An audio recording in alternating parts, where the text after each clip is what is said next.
Chicken పచ్చడి preparation అండి. 3 KG chicken పచ్చడి నీట్గా కడుక్కొని ఉప్పు పసుపు వేసి వేయించాలి.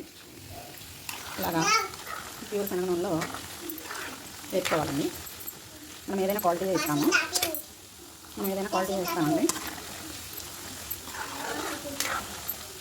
ఇలా వేసుకోవాలండి. ఇంగ్రీడియంట్స్ అండి: ధనియాలు, జీలకర్ర, తెల్ల నువ్వులు, జీడిపప్పు. ఇవి మసాలా దినుసులు: ఆవాలు, మెంతులు. మసాలా దినుసులు అన్నీ కలిపి సన్న సగం మీద వేపుకోవాలండి. మళ్ళీ ప్రాసెస్ మళ్ళీ చెప్తాను. ఇందాక వీడియోలో చూపించాను కదండి, మసాలాలు, జీడిపప్పు, జీలకర్ర, ధనియాలని అవన్నీ గ్రైండ్ చేసుకోవాలి. ఇది 3 కేజీలు చికెన్ అండి, బోన్లెస్.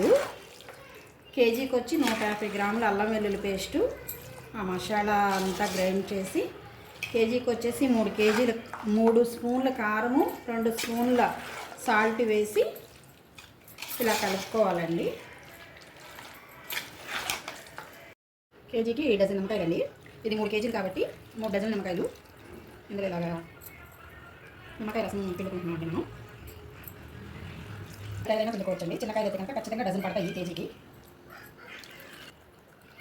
వేడి రసం కలపకూడదండి. ఎక్కువ వేడి మీద నిమ్మరసం కలిపామంటే చేదు వచ్చేస్తుంది పికిలు.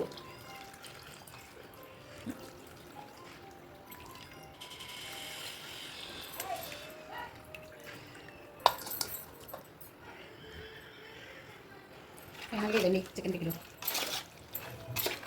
అనుకుంటే మనం 5 నెలల పాటు ఉంటుందండి. మామూలుగా బయటగా పెట్టుకున్నారంటే మీరు తడి కలగకుండా 3 నెలలు గ్యారంటీగా ఉంటుంది. అంటే ఇంగ్రీడియంట్స్ నచ్చండి.